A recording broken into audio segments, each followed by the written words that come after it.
I think this is it. All right. Gotta act like we've done this before. How do we do today? Oh, this is always our check-in every 2 weeks. See how we did on time. Yeah, So no, and we're good. 701. 701. That's We're actually doing pretty that's good. pretty good. I say we're pretty good. We're still late. Still get fired technically, but it works. It works. If you're not 5 minutes early, you're late. Yeah. All right. Let me see. All right. Oh, what am I doing? Oh, it's because Bro, I have it this on is the. the first time. Hold on. This is hold on. Just I have it on the on the on the. Oh, you too. Yeah. Okay. All right. What is up, guys? Thank you for tuning into the Modern Macho. This is your host Juan Carlos, and I'm here with my boy Santi. What's up, everyone? We are two gentlemen documenting our journey. We're embracing the dudes that we are in order to become better men for ourselves and our village. We're tired of the dick measuring contest. We're tired of fitting the mold, and we're tired of pretending to be somebody that we're not. After each episode, we hope that we're able to plant a seed, get you to start a conversation with your circle, challenge your thinking, motivate you to focus on growth, and hopefully bring awareness to the twisted programming that we've been brought up with believing. At the very least, hopefully letting you all know that you're not alone. Before we get started, today we have another guest, another therapist that's going to join us, which I'm really excited to talk about. As you guys know, more conversation, talking about, we'll be talking about machismo, some masculine, feminine energies, and going into vulnerability. So stay tuned for that. Before we get into it, as you know, bro, I'd like to check in with you. How are you doing? Doing good, man. Doing yeah, no, I just feel like this week has been good so far. So one of the things that I mean, Carlos has been doing it. I've been doing it for a few months now, and I'm sharing this to whoever the fuck's listening. If you want to join in, be Yes. my guest. Essentially, it's you know how people do like sober months and shit like that. So I listened to Bill Burr's podcast. He's a comedian, and he does this thing where like the first 10 days of every month he's sober essentially. And so I feel like it's really difficult for me to commit. Like it needs to be the first 10 fucking days, you know, because sometimes I got a party that weekend or whatever. And so I told myself, all right, they kind of using that same sentiment. What I should do is at least 1 weekend a month, I'm not going to drink because it's really the weekends when I'm like wanting to drink. The weekends that kind of fuck me over. Mm. Um, and then Monday through Thursday are no drinking days essentially, right? And so I feel like I've been really good. I mean, these next few weeks are going to be interesting because I'm going to Vegas this weekend and it's for work, and so I'm hella excited for it. But I probably won't be able to stick to it because I'm gonna be there till Wednesday, and I don't know that Oh Monday, yeah. Tuesday, yeah, Oh yeah. We're But chalked. it's Vegas, But I'm gonna come back. I think part of it too is like I am allowing myself to follow the rules or not. Like right now, bro, this is my first drink in a minute, Sure. Sure. and it's like fuck it, dude. Like it's Wednesday, but I have to allow myself. You know what I mean? I think that's part of making sure that I'm free, that I also make wise choices for myself, So Right. there's Right. Right. that. And then I actually had a job interview today. So we'll see how that goes. It's a step up type of job. So the interview, I'm glad I was at least able to roll with the punches and feel like I was effective to some degree. Yeah. Like I was able to hang, So I think all in all, man, I feel like I'm feeling victorious. How about Love that. yourself, man? I'm good, bro. I'm good. It was a hell of a week. Last week was a hell of a week, man. It was. I think I mentioned a little bit of a career shift, potentially leaving where I was at, and just a lot of stress, man. I will say I'm very proud of myself. I'm proud of myself for the way that I handled it. That I didn't make any like impulse decisions, and that I also took the time to look at all the information that was in front of me, to do my research, to make a conscious decision with what I was gonna do, and also I think through that process, um, really talking myself through it. I think that was something that I noticed this time around that was very different, dude. Where I've been so out of tune with myself, which sounds so weird, right? Because I feel like I've just been so used to just like fuck it, bro, make shit happen, let's do it, let's go, whatever, right? And so it's been really weird these last couple weeks to actually sit down and be like, okay, my guy, what's going on, right? Or like start feeling anxiety, and it's like, okay, what are we telling ourselves? Your body's freaking the fuck out. Why is it freaking? Oh, well, it's freaking out because we're scared of this, and like it's been very different for me to do that, but I feel like I've really been embracing that. And so I feel like even though last week was tough, it was like intentional, right? Like when going to the gym where it's like you can have things that are tough because you got hurt, right? And you got injured. And then there's this hurt of like, I fucking did some reps today and I'm hurt, but like I'm sore because I was Right. practicing it. And so I feel like it was a hell of a week, but I'm just sore. I'm mentally Mm. sore from the workouts that I did last week. And it's paid off, man. Like I said, I'm glad that I took my time with it. Things worked out. I ended up not leaving, but I know that I did a lot of uncomfortable things that I wouldn't normally before. I stood up for myself, for what I feel like I'm worth, and I was able to present that and speak up. And big things for me. And so, yeah. Other than that, just adjusting to the apartment. Getting it back into this groove to the content, to sharing more information with our audience, to coming up with more topics. The book club, which has been incredible, has been amazing, man. Those group of guys are every single one of them is a champion, dude. I learned so much from them, and it's so dope to read the book and think you had a moment to reflect, and then you go in there with the group, and it's like, what the fuck? I didn't pick up on half of this stuff, you know?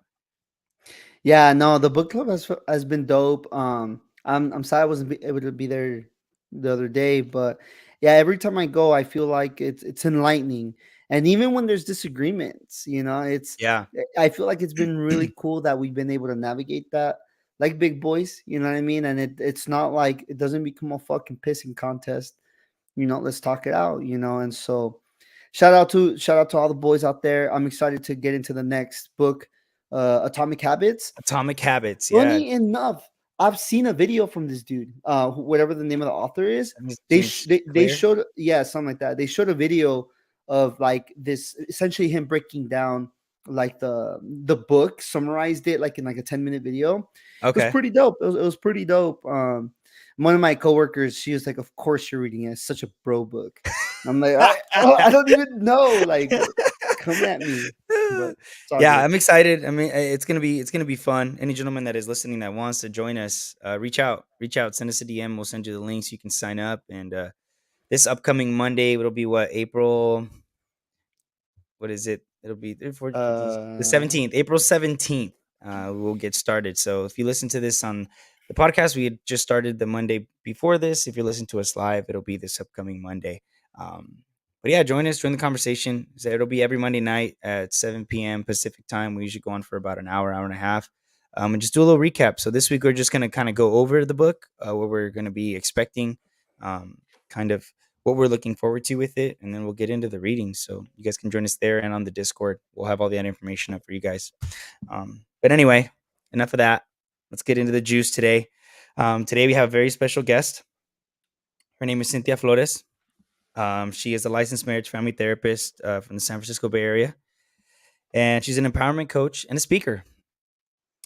She is a bicultural first gen Mexican American and proud daughter of immigrants. At her core, she's a curious humanist, a truth seeker, and unapologetic about helping other first gen Latinx and BIPOC folk break generational cycles and patterns that are holding them back from reclaiming their power, their truth, and their story. She loves guiding others to embark in their healing journey and manifest their wildest dreams.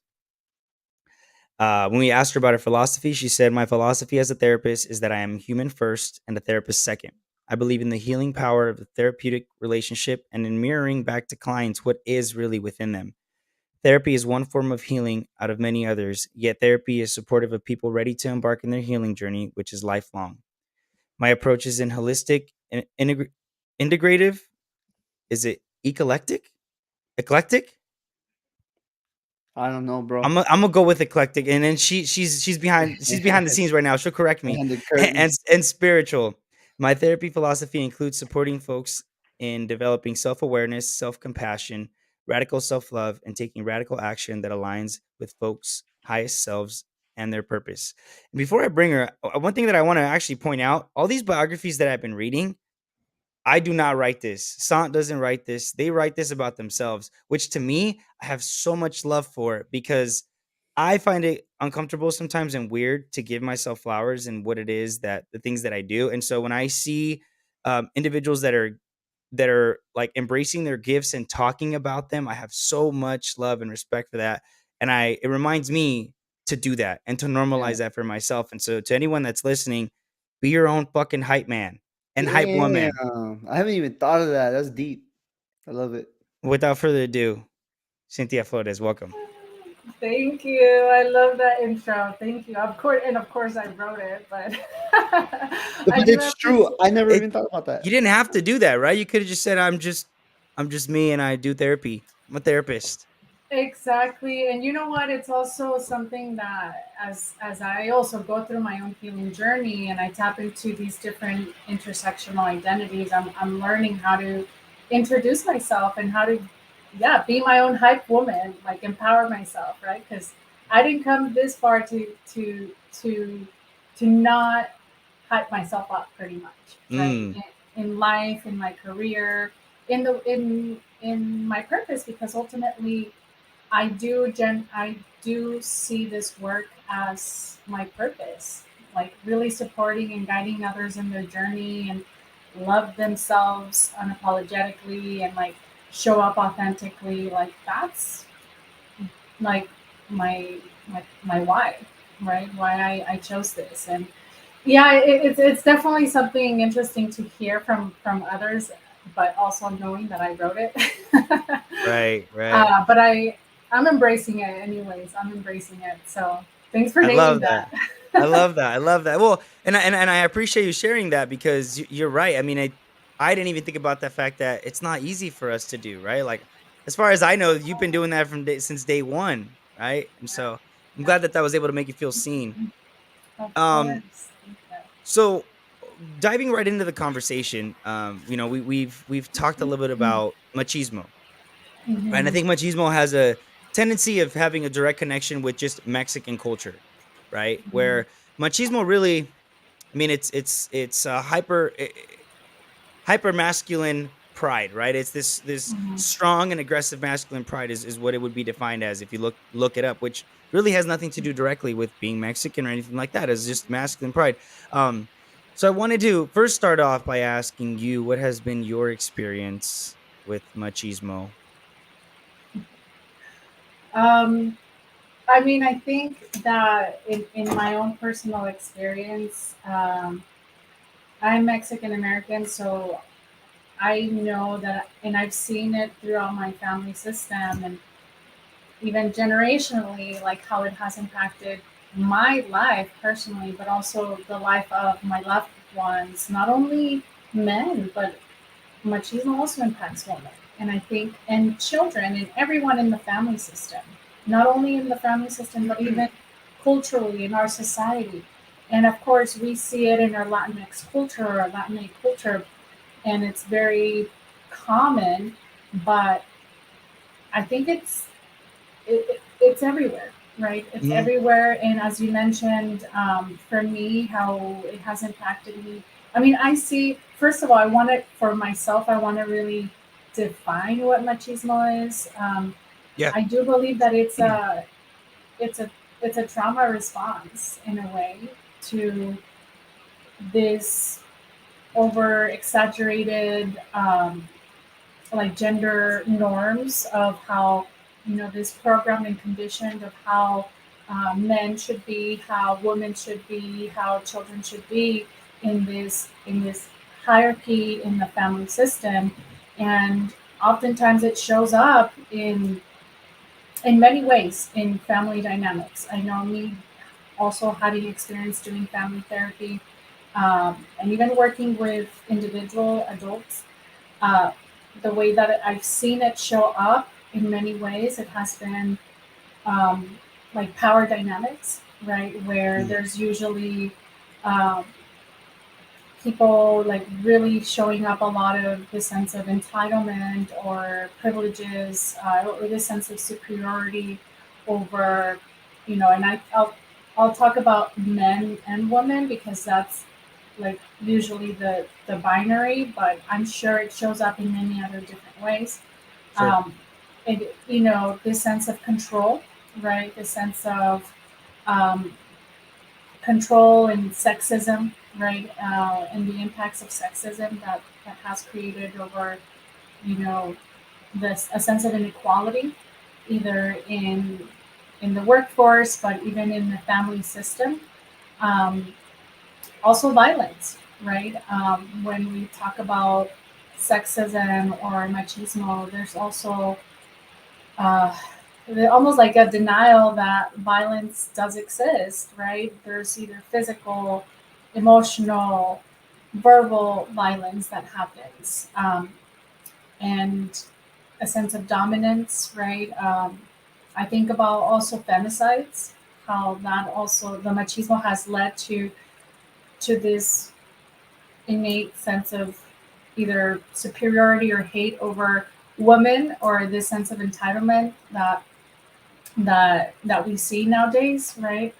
Um, I mean, and I can keep going on how I've seen it in my work, in my line of work, working with people who have experienced trauma and are recovering through traumatic experiences. But I've also seen it more around the emotional repression that happens, and I, Mm. I see it a lot, for instance, with men, right? How oftentimes men repress their emotions, repress their reality, and they have this sense of disconnection with themselves. And that is in itself a trauma response. Um, right? So, this is how I've seen machismo sort of show up. And also, I wanted to name that, for instance, for women, I think that in our culture, we also women reinforce machismo in so many ways. How? Mm. By following these like very strict gender norms, these belief systems, right? Because they're not only showing up externally, but it also show up in our thoughts, in our beliefs, right? In the way that we behave, the way that we think that we need to show up, either in our family or and just like in general. Um, I think about a lot of comments around like, um, like women need to be doing certain things and men to be need to be followed these other strict gender norms. You know, I don't know, like women oftentimes reinforce this sense of, you can't be doing certain things because, this is not conducive. It's not going to help you and your family, and it's going to Mhm. be seen as, you know, negative, right? So these are some of the things that have come up in my line of work, I would say, and that what I see in general in the society, in culture and social media, even. So, yeah, that's how I would describe machismo and how I've seen it kind of show up in many different. It's very layered, I would say. I Yeah, don't know yeah. what your thoughts are. Go ahead, Sam. Um, no, yeah, I think that point at the end too, how like even women can reinforce these things, because I think sometimes guys will hear masculinity, sexism, whatever, and they even the patriarchy, right? Or what, like I think it's all synonymous to a certain degree, and I think people get very defensive, like, "Oh, not me, not me, no, no way," and it's like, well, even if it's in subtle ways, right? Because I think sometimes, like some of the like femicide, that's an extreme. Mhm, I would, I think most people would put themselves in like, well, I don't subscribe to femicide. mhm, However, I will subscribe to talking shit on women who work, like, let's say, like, only girls who are on OnlyFans, and then talk yeah, shit on them, just call them bitches, hoes, sluts, whatever, right? And totally just put this like dehumanize them essentially, yeah, and then be the Yeah. ones to be on there, like, doing what they do, right? And so yeah. there is a lot of that, like, very give and take, a lot of that dissonance within folks Mhm, that I think mhm, can be really difficult to name out in certain settings, and just how that and even women, how they reinforce that. One of my coworkers the other day, I was speaking with her, and she was telling me about like this little romance she was having, and she's like, Santiago, let me tell you something. I know this is wrong for me to say, but what I look for in a man is I want them to fill those gender roles. Like, I want to feel protected. I want to feel X, Y, and Z. And those things by themselves are not bad. But when you're putting mhm, these expectations, like, yo, you got to be that tough guy. You got to be that guy who's gonna use aggression in order to ensure whatever, right? And I think that piece right there, it's a recipe for I think self destruction for a lot of folks. It's like men particularly, and then the the collateral damage that that kind of creates for folks, right? So yeah, there's definitely a lot there, and it's just very Yeah, perversive in our everyday language and how we go about things. you're right. And when it comes to these things are very pervasive and subtle and almost like unconscious. It's like Yeah. the unconscious Yeah, yeah. programming. They're so programmed in our psyche, in our culture, in our society, in social media that people don't sit down and like stop and question. Like, Right. why am I making derogatory comments about women? Why, like, even if I'm attracted to this, right, and her even like sexualizing women, why am I still in like talking negatively about women, like Right. calling them sluts, bitches, whatever, while like, and there's, as you mentioned, a lot of incongruence with that. And Hmm. oftentimes that comes with not having a sense of self-awareness, right? Not having a sense of, in this ingrained and programmed belief systems about how women should be, how men should be, and this ingrained machismo, and that's also this ingrained machismo that is so subconscious, and oftentimes there's no awareness around how it plays off in how people think. Right. Right, right.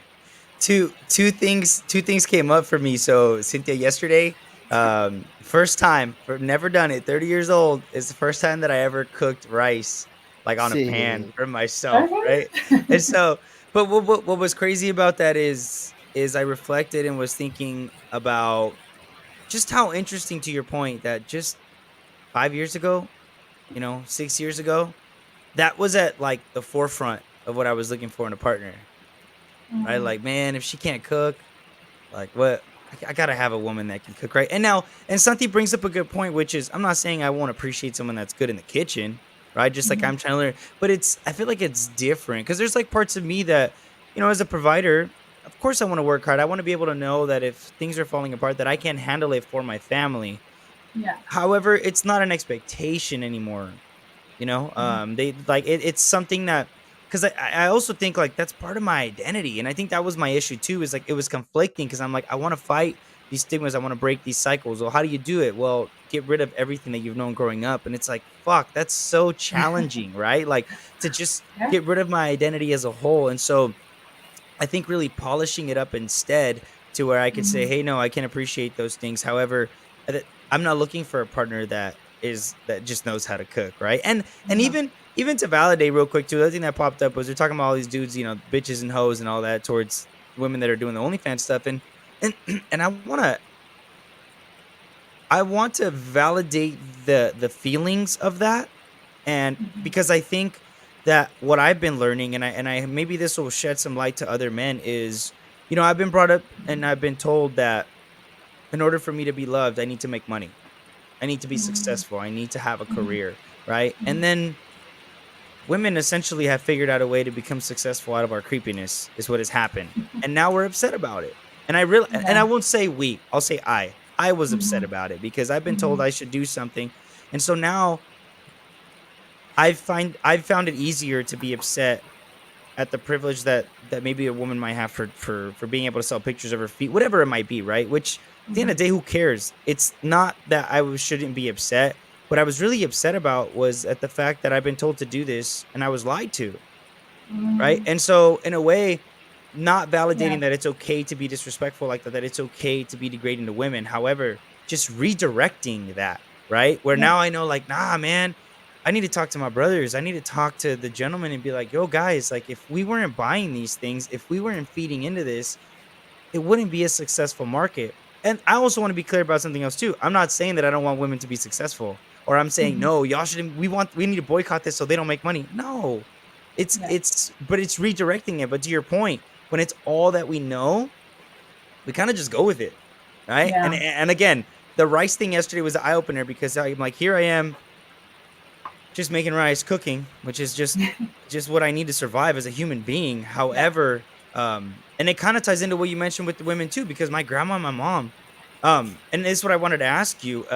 They spoiled me. They would do it all for me. And what I wanted to ask you, Cynthia, is do you have any brothers? And if so, did you notice the differences growing up in the way you guys were brought up? 100%. I Mm. noticed the difference. And, my two oldest brothers, I'm the youngest. I have two Okay. older brothers and then two older sisters. And we're not very far apart, but I definitely did notice the favoritism, right? Um, the codependency, the emotional Mm. codependency a lot, and almost like the overprotection of men. And while, my brothers were a lot older, my sisters and I remember my parents used to work a lot. So they were hardly home. My sisters and I kind of had to figure it all out, Oh wow.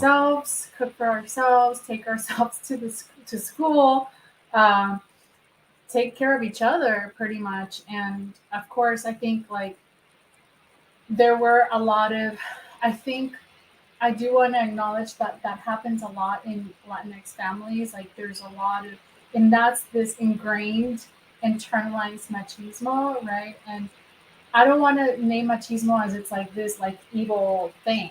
I think Yeah. that at the end of the day, we've all been affected by it. We're all influenced by those program beliefs.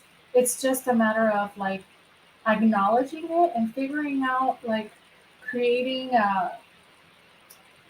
like really shifting like your narrative around how you want to live, I love that. shifting your narrative, shifting, is this serving me in any way? Is this impacting my relationship with myself, my relationship with my partner, my relationship with my children, like my relationship with my family? And if so, how can I change it so that way I can show up, as myself? And even though if I don't know who I am, I'll figure it out along the way. So I think like that's also something that I wanted to name. But going back a little bit to my story, I saw that and it was really hard. And, I'm not, I think that there's also this grief process that I've had to kind of go through and still to this day kind of experience, right? Like there was a lot of, yeah, emotional neglect and challenges that I kind of had, and even physical because my parents were always working.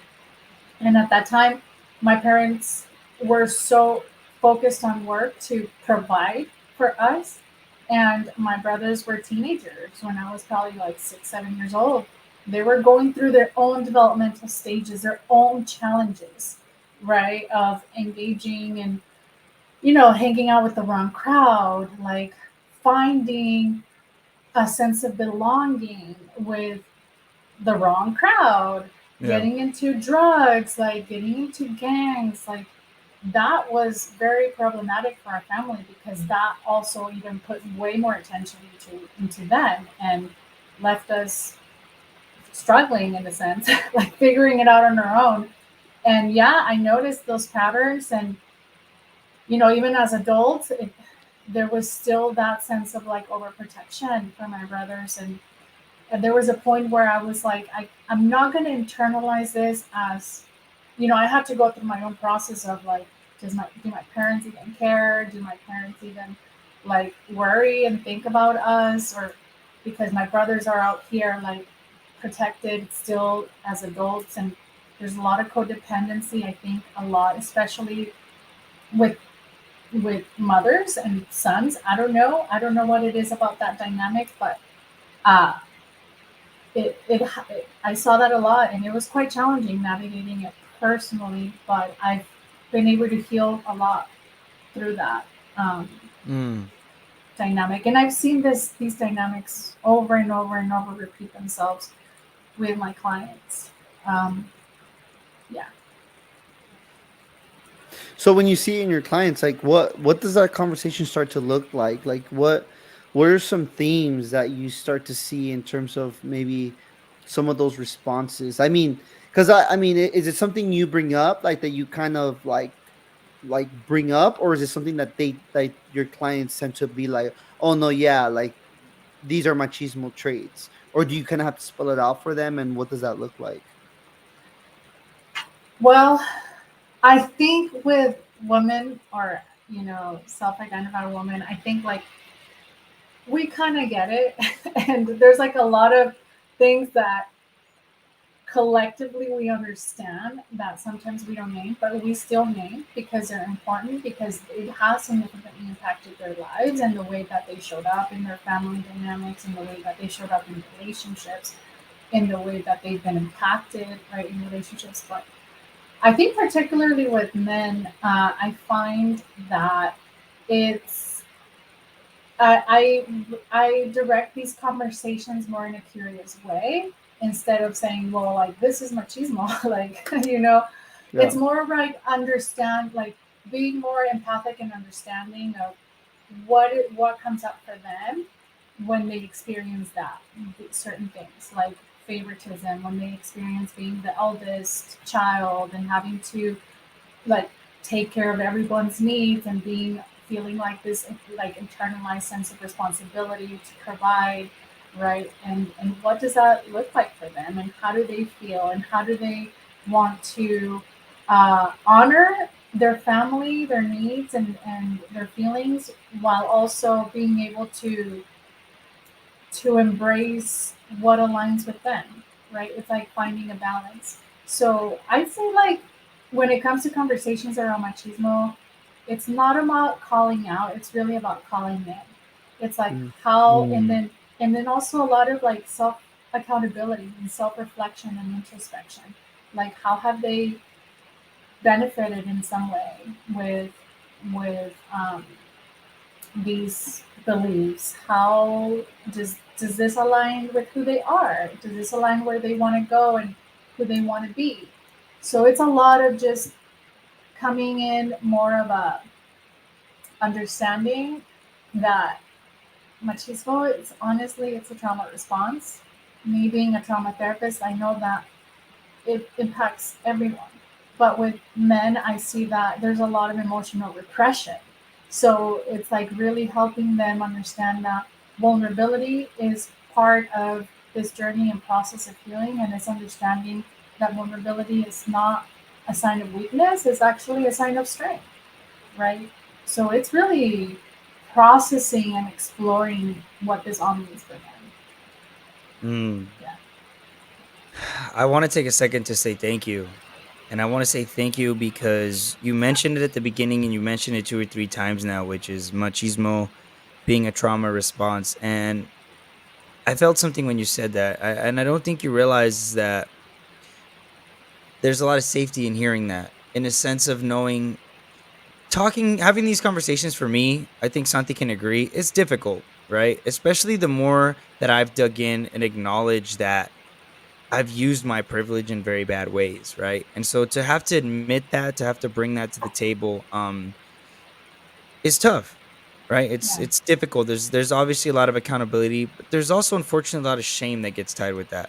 Yeah. And I think the second you brought up trauma response, it was, I love that you're challenging this, that we're kind of trying to bridge this gap between, like, you know what, as men, we're acknowledging we're kind of responsible for this, and then even for you to say, right, and like you said, whoever identifies, right, but at a very simple binary way of thinking, just as women, our women have been responsible for it too, right? To Mhm. me, I feel like this is such a powerful conversation for me because it really brings us closer to realizing, like, yo, I know as men we are looked at as the problem, but at the end of the day, it's not whose fault is it. It's, let's all work together because we've all kind of been products of this, and Yeah. let's start to break it down, because I think you said something important too, which is, I think a lot of us have just accepted it.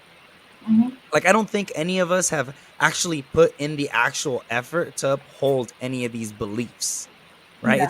It's not like Santi and I were in this mission and we're like, bro, we need to learn about machismo and let's figure out what it is so we can fight to protect it. And it's like, no, we've just been products of it. And we didn't even know that what we were doing was a part of this, Yeah. you know? Yeah. That's true. And I guess, I was listening to a podcast. It's called the Man Enough. I don't know if Oh you yeah, all yeah, with you two Justin have heard it. Baldoni.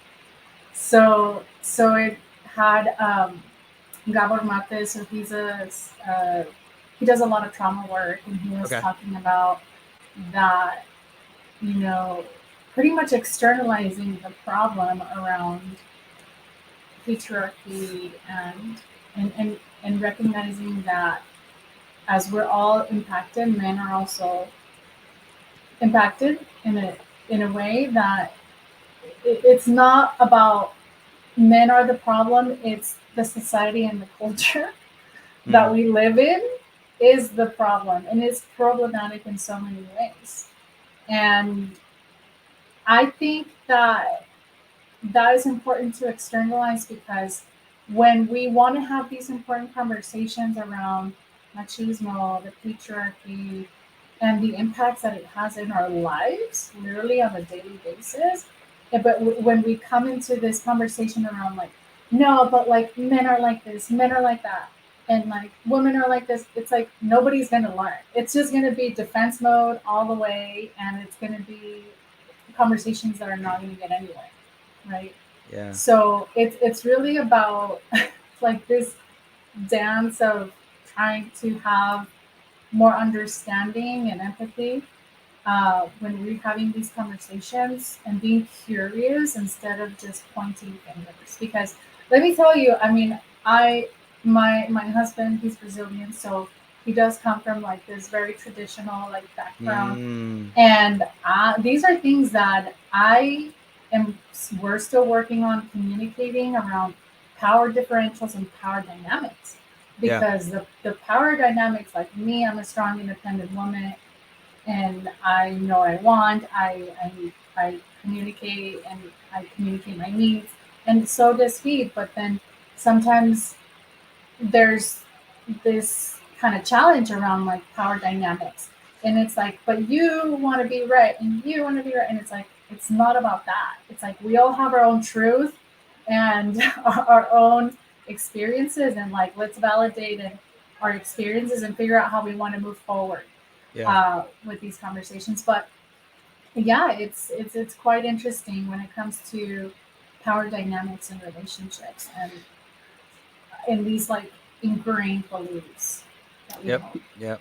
That Yep. that reminds me of a. I know I've said the story before, um, and it's just like just how like casual these things can come up. But like a few years ago, Denise and I were talking, marriage talk, and I don't know how the the conversation came up, but it was essentially about like, like whether she wants to keep her last name or not, and things like that, right? Because I think even that, right, something that's so normal, like, oh yeah, you're gonna take my last name, yeah, that is a power trip, right? That goes back to like old political days of like, whose land is this? Guess Yeah. what, babe? It's my land now. It used to be your family. Now it's mine. Like that's straight up like Yeah. stealing wealth right there. Yeah. Anyways, so and so we were just talking, and she had mentioned, oh yeah, I might want to keep my last name, but da, da, da, da. Yo, and I said something really fucked up, and I didn't realize it at the time. No, I said, I was like, well, like I feel like unless you get your PhD, you should take my name, no? And brother. dude, she was just like, excuse me, like I do not need to get my PhD to want to keep my last name. Like this is not about how like the PhD does not give my last name more worth than it already has, essentially, right? And I Absolutely. didn't Mhm. get it. Like in my mind, it's like, but no, you should take my fucking last name, like Mhm. and I think it's that simple, right?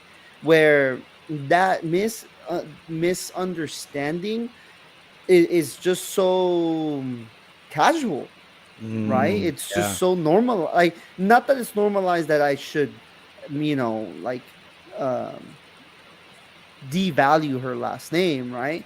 But Mhm. more so just that conversation of like when people get married, that's the norm, right? No, but I appreciate that you share that, dude, Yeah. because like you said, we don't talk about that. Mhm. We don't talk about how Right. it's normal to talk. I mean, we could take this conversation, and we won't, but we could take this a whole nother way with like Yeah. homophobia. Mm-hmm. Mm, It'd be like, "Oh, dude, if you wear a pink shirt, you're gay." And I've joked about Mm-hmm. this with you, bro, right? Where we I'm thinking like with dudes, and it's like, do y'all get a craving to put some in your mouth when you put a pink shirt on? And it's like we laugh and we get all uncomfortable, but I'm like, no, no, no. I know that that sounds weird, but that's literally what we're saying. I know that's not what we mean because we've like to your point, we just fucking say it out of habit. mhm. But Yeah. at the same time, like you're saying, it's like it's silly because oh, it's so silly, but at the same time, it's so serious that it's so powerful and so Mm-hmm. dangerous and harmful at the same time. You know what I mean? Yeah. Um, Yeah. yeah, And I dude, think that's it wild.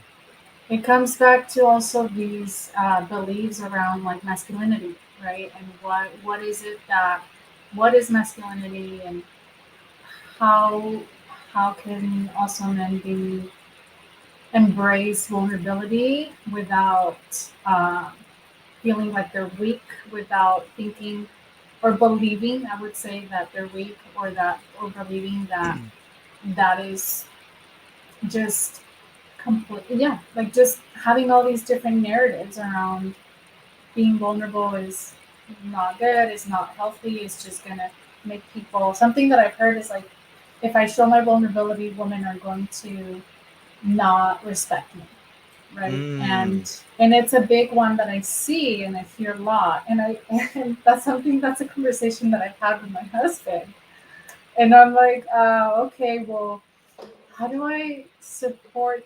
How do I become curious without not trying to be his therapist, but like, what does it mean for him to be sure. vulnerable? What does it mean for him to like lose respect, right? And I think it starts. The conversations should also start with understanding what is vulnerability, right? Mm, Vulnerability is not it's not like whining, complaining about how you feel all the time, and it's like, you know, all of these things. It's not about like oversharing and like being sad or depressed, or it's not about connecting in that way. Is vulnerability allows us to connect, and I would talk about men because it's in the work that I've done with men is I've really supported them in understanding that vulnerability is more around trying to connect with who they are, right? It's the emotional intelligence that allows them to understand their inner world, their emotions, and being able to uh, express them in a way that they feel comfortable and confident, and um, in a way that they feel like they're able to show a sense of security, right? Because it's not, yeah, I think like that's one of the things that I've really explored with my clients. But I don't know what your thoughts are. Yeah. what pops up for me in is like, and I thank you for bringing clarity to that because what pops up for me is I felt like vulnerability was crying, right? Like if I want to be vulnerable, I need to cry or I need to be sad, right? Or I need to like I need to know what I'm feeling. And I think like if I'm Mhm. listening correctly, it's there's this vulnerability of essentially just really being honest with yourself, right? Like knowing how to set even boundaries, right? Because you're right. Like I've also learned that it takes practice. Being Mhm. vulnerable takes practice, and sometimes I've been vulnerable in spaces where I wasn't heard or where my feelings weren't honored or they weren't respected or they weren't validated. Um, and I know that because I didn't know that vulnerability took practice, and I also had never done it before. It was almost like I went to the gym for the first time and I came out complaining that I wasn't buff. And it was like, Mm. dog, you literally did this one time and now you expect it to all of a sudden go your way. And I would for sure was guilty of that, where it was like, I'm supposed to tell Son how I feel. And then I come to Son, I'm like, yo, this is how I feel. And then he, maybe he does validate it, but he doesn't necessarily, what I thought in my eyes was to give me what I wanted. Right. And Yeah. so now I'm like, yeah, see, this is what I thought. Like, this isn't the solution. It's not about being vulnerable. So I Yeah. also had to learn that is like the more I practiced it, the more I was able to understand like, everyone has their own journey. Some Yeah. people won't listen, and this is where I have to not take those things personally, right? And know and And I can tell the difference now, and I'm grateful for that. But it's taken me a long time to get there too, because at the beginning I didn't know the difference. If anything, I Yes. think my problem, Cynthia, was I was way too vulnerable. Like I was just Mm, like expressing myself with no boundaries everywhere and anywhere. Because I was so yeah. eager, like my codependency was just telling me, like, somebody just listen, anyone, everyone. I'm willing to do whatever as long as somebody listens and Mm. tells me something nice, you know?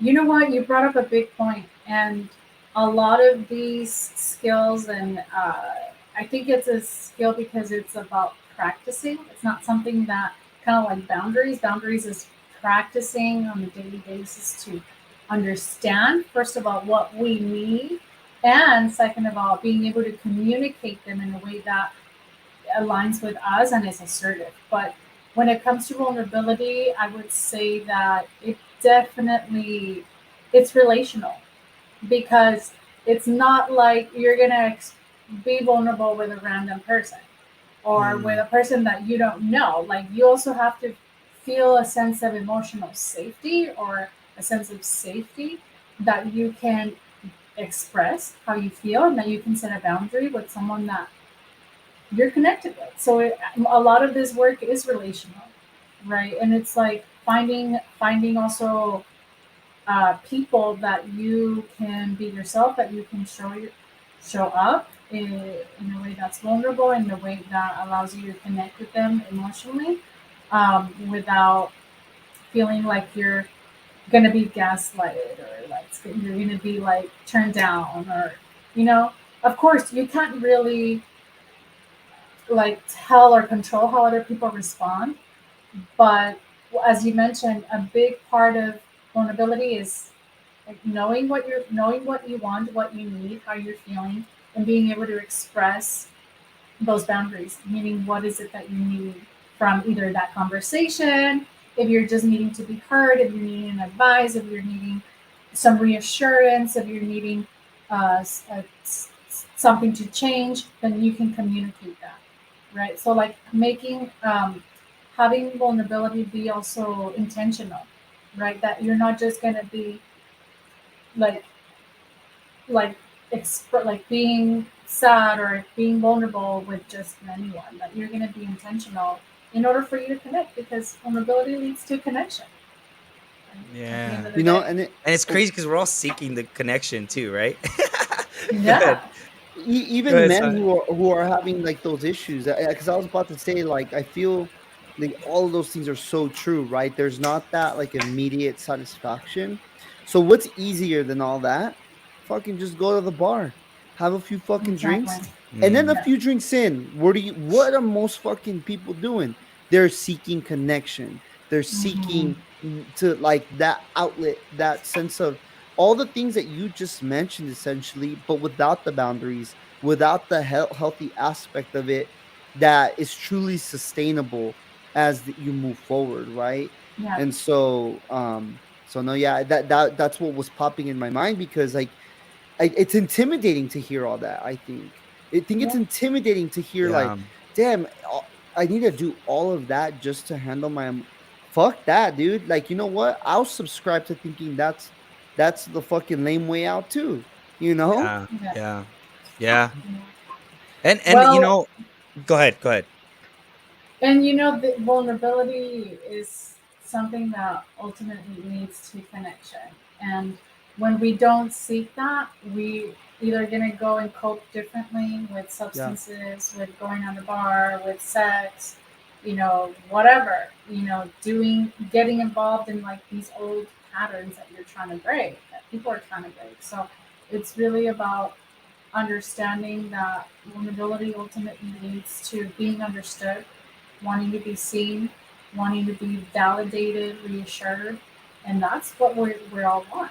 But it's also understanding self boundaries. It's like you're not going to go with a random ass stranger or person that you already know this person's not going to validate or is not in the right state of mind or is not going to be supportive. You're going to go with someone who, you know, it's also about taking the risk a little bit.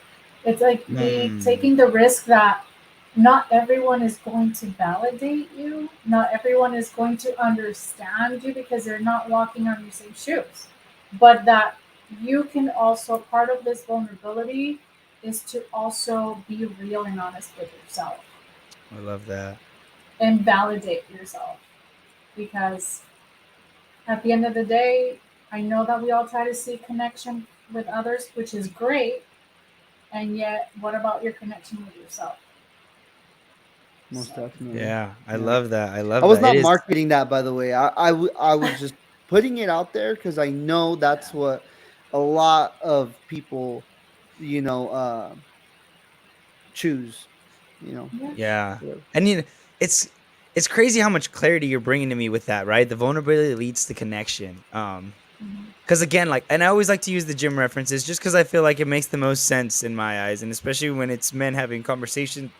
I think it's like what we were exposed to, whether we're actively at Yeah. the gym or not. But it's like this is the kind of stuff that we're always exposed to, and like, I guess I think of it in this way of we're all trying to figure out how to get strong, how to get muscle, and we have all this information that's always pointing towards vulnerability, right? And it's like, dude, we've told you where the gym's at. We've told you the working hours. We've sent you workouts. We've sent you everything. It's like that it's there, right? And the way you put that perfectly, vulnerability leads to connection. It's like shit.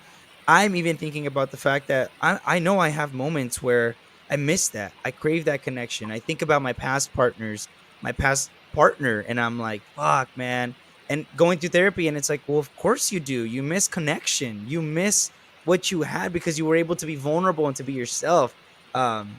Which is wild because I still struggle with making the connections between the two, realizing that it's going to take that risk in order to have that. Especially when I don't think we've ever been taught how to do that. And it's kind of, the world hasn't told us that it's okay for us to do, and it's Yeah. also very difficult when our experiences, my experience, I'll speak for myself, my experiences have told me otherwise.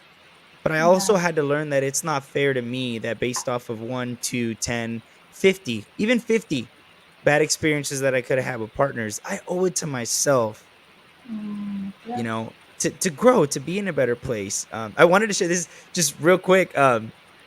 Talk about like having these conversations with people that it's like it becomes normal, right? And it's all they know. And so Saturday, we went to go do our taxes. So my dad starts having a conversation with the tax lady, right? And so he's probably gonna hate me for this. So my dad somehow he's like joking around, he's making jokes, having a conversation with her. I get the extrovertedness from my dad, and he says, you know, the thing about women is that you'll ask them where they want to eat, and they never know, right? And then you'll tell them here, and they're like, "Oh, whatever."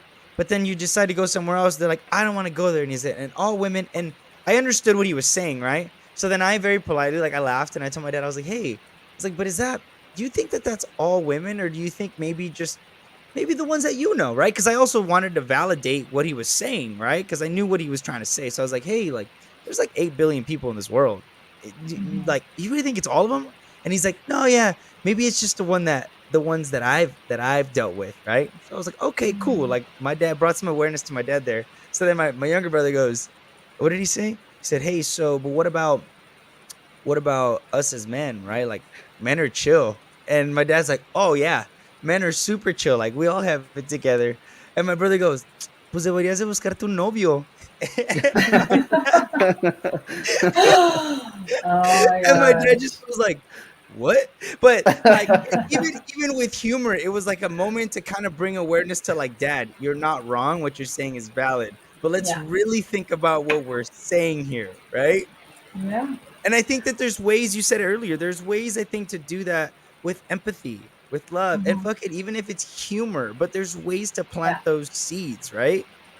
Exactly. And I think that that's where a lot of maybe these conversations, and I've seen social media, like there's a lot of stuff out there that I've seen mainly that if they focus on like what men are doing, what men are doing and not doing, but not focused on how do we bridge right I'm big this on that. gap.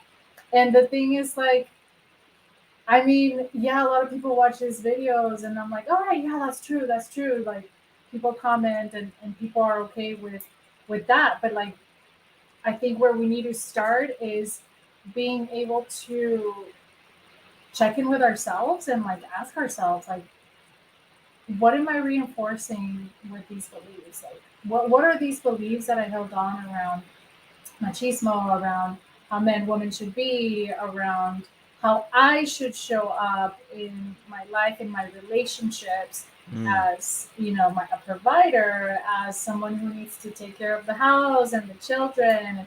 Like, how do I redefine these in a way that I'm also give myself permission to show up in my wholeness, right? My wholeness of like all of these expressions of my emotions, of who I am, or my authenticity. And how do I like also shed these maybe beliefs, internalized beliefs, limiting beliefs, roles that are not serving me in any way, that maybe they did somehow, but now they're no longer. So like being able to ask ourselves these questions, I think like that's, and those are like you said, like I know it's not easy to come up with these questions, but at least start asking yourself, I would say. Or even How why do I not, right? Like why do I not question these things? Why have I exactly decided to just accept this stuff, right?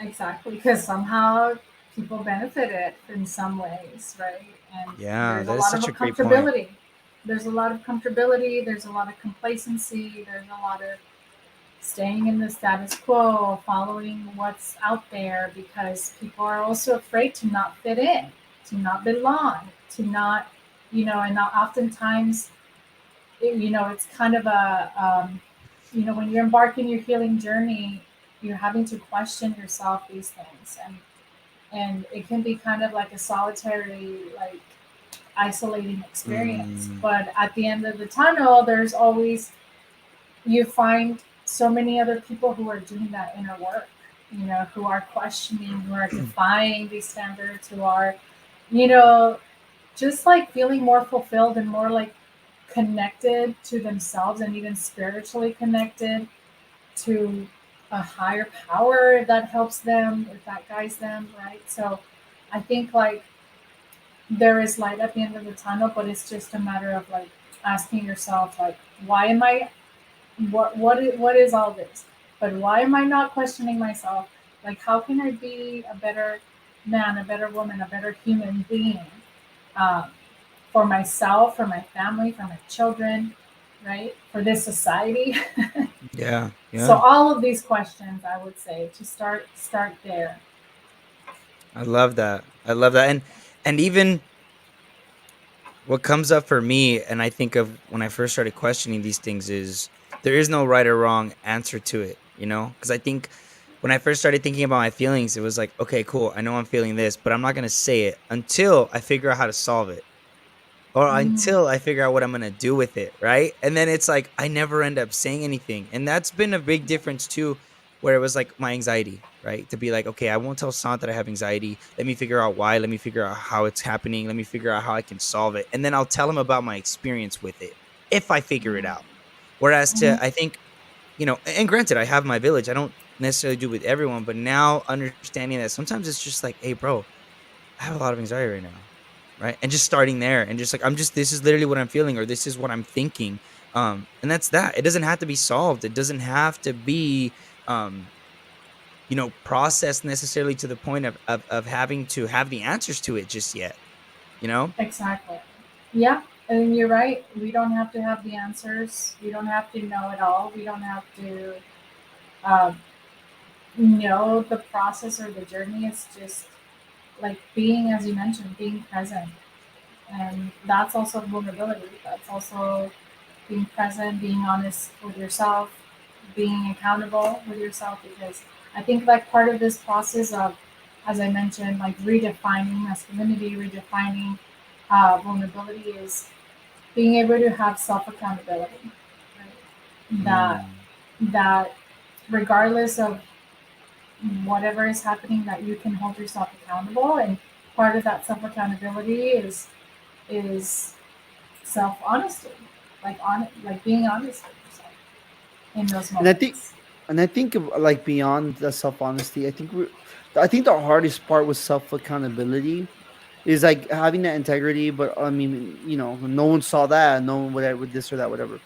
But I also think like there's that sense of buy-in, which I think is the Mhm. hardest part, is like buying in to like the ideas that we're talking about. Like, because I think to some, like, they're gonna listen to it like everything that we just mentioned, and they might think bullshit, right? Like Yeah. bullshit. And I strongly disagree. I would ask them to reconsider. I would ask them to, what are you so afraid of? Like, try it out, But at the end of the day, like, I think that is also important to kind of start that Yeah. journey, because that self accountability piece, and even accountability, right? With having your village and Mhm. trusting that your village, if they're going to check you, it's not to have one up on you, which is not the custom. It's not the tradition amongst men. We one up each other just to Yeah. have Yeah. one up on the other Yeah. person. Yeah. Yeah. And so, like, so many things that are not to the way we're used to. Well, I think a big theme that I've been seeing is the practice of Yeah. of Yeah. all of these The things, right? the integration, right? Yeah. The Hmm. integration. Yeah, and that's a big part of it. And that's something that I also tell my clients, like, I see you on a weekly basis, one time a week, 50 minutes, but like we're doing the work here, but also it's how badly do you want this? Like how badly do you want to change? If these patterns are not, if what you're doing now is not helping you, Yeah. then something's got to change. So that's the buy-in as well. That's the self accountability, right? It's it's that, and it's also being able to be like really aligned, like aligning with your own values, with what is it that's important for you. But values are a Yeah. big part of it, and those are always important to mention. Like, is this something that is important for me? Is this something that is not important for me? How can I, focus on what is, and going from there, like focusing on integrity, focusing on your own personal values, right? I'd say go with that. That's also the buy-in, right? Yeah. Yeah. Most and definitely. and if things are not changing, as I mentioned, because a lot of these things and patterns and beliefs do significantly impact your relationship with yourself and your relationship with others and how you show up, so it's going to come out somewhere, right? Yeah. Yeah. Yeah. And Yeah. Yeah. so it's about how badly you want it. What are your values? Accountability is this what you want to do? Is this, if not, like, if you're not sure, then there's not going to be, it's about giving it a try, right? Giving that leap of faith as well, Yeah. Yeah. right? And you bring up a great point, which is also taking a second through all this to think about, right? Like, who comes up when you think about who modeled boundaries for us? Who modeled vulnerability for us? Who modeled what it's like to apologize? Because, Santi, you bring up a good point too, which is like the self-sabotaging aspect of holding ourselves accountable, right? Where it's like, okay, cool, I do feel bad for what I did, Cynthia. So now I'm just gonna tell myself I'm a piece of shit and I'm worthless. And it's like, well, technically you really didn't do any actions to fix, your friendships or your relationship with your partner, and you're also like destroying yourself for no reason. And that's something that I've talked to, like, it's cool because I feel so like blessed to be able to have these conversations with my son, where I tell him, like, he'll get down on himself and I'm like, hey, my guy, I know, like, you made a mistake, blah blah. It's okay, I understand. However, you know you feeling like you're not worthy as you've been a Mm-hmm. bad kid, because that's his thing, right? He's like, I've been a bad kid. I'm like, no, you made a mistake and it happens, and trying to help him also to realize that it's like, okay, you sitting here and thinking you're a bad kid, what does that do for the for your relationship with your friend? More importantly, Mm-hmm. what does that do for yourself? And it was like, well, it doesn't fix the relationship with your friend, right? The only difference is that you literally just put yourself down. Mm-hmm. Yeah. Literally nothing productive. But furthermore, which is what I was trying to get at, is like, it's hard not to do that when I've never saw anybody apologize, right? I didn't see anybody with Mm-hmm. boundaries. I didn't see anybody be vulnerable. I didn't see anybody apologize and show what that looked like. Not only what it sounded like, but more importantly, following it up with actions, right? Mm-hmm. Like doing both of those things. And so, with that being said, I want to take a second for our gentleman and for our audience, really anybody that's listening, to give themselves flowers, because we're trying to do something that Mhm. nobody really modeled for a lot of us. Yeah. And we have to give ourselves grace for that. You know, if we had Yes. these role models and we were deliberately choosing to say no, screw that, we don't want to do that, then I think it Yeah. maybe we would have a different conversation. But you bring up a great point, Cynthia, which is a lot of us didn't see this, and Mhm. we're being so hard on ourselves, feeling like we need to do this overnight, which ideally I wish I could. I do, but it's just Yeah. unrealistic for myself. Mhm. It's about giving yourself grace. That's a big one. It's about nobody teaches. Yeah, like you're trying to like break patterns and cycles that are been going on from generations. So that's not easy, and it's not going to be overnight. And I think like I go back to the relationship to self, right? That Mm, ultimately that's when you heal your relationship with yourself because you engage in these self-sabotaging patterns because somehow these self-sabotaging patterns have an underlying root belief that you're not enough, that you're not lovable, that you're not worthy, that you're not whatever story and narrative you tell yourself, it's of course is going to lead to self-sabotaging patterns.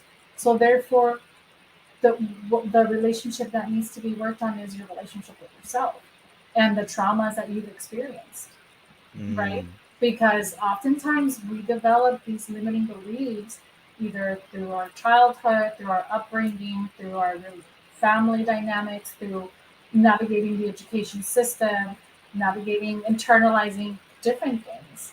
And we have to heal that relationship with ourselves. And a lot of it is understanding what is self compassion, understanding how I give myself self compassion, how I reframe, how I feel, and like work on my relationship with myself, um, because ultimately that's going to shift the relationship, how you relate to others, right? How you right, show up. right. So, Yeah, we did the Reiki cleanse 2 weeks ago with Vidi and nice. Renee, and it was funny because both Sa and I kind of mentioned this, but part of it was she had us say like words of affirmation to ourselves, and and I think like both Sa and I were kind of like, honestly, like I said it, but I don't know that I felt it. You know, like it's such a new thing that to really tell myself like I am enough. It's like Mm-hmm. still a little weird to embrace those things. But you bring up a good point, which is I think starting somewhere. And when we look at the generations past and we acknowledge that it's like, well, yeah, of course this is so weird and uncomfortable. This is so new and so fresh, you Mm-hmm. know? Yeah, and you bring up a good point around affirmation.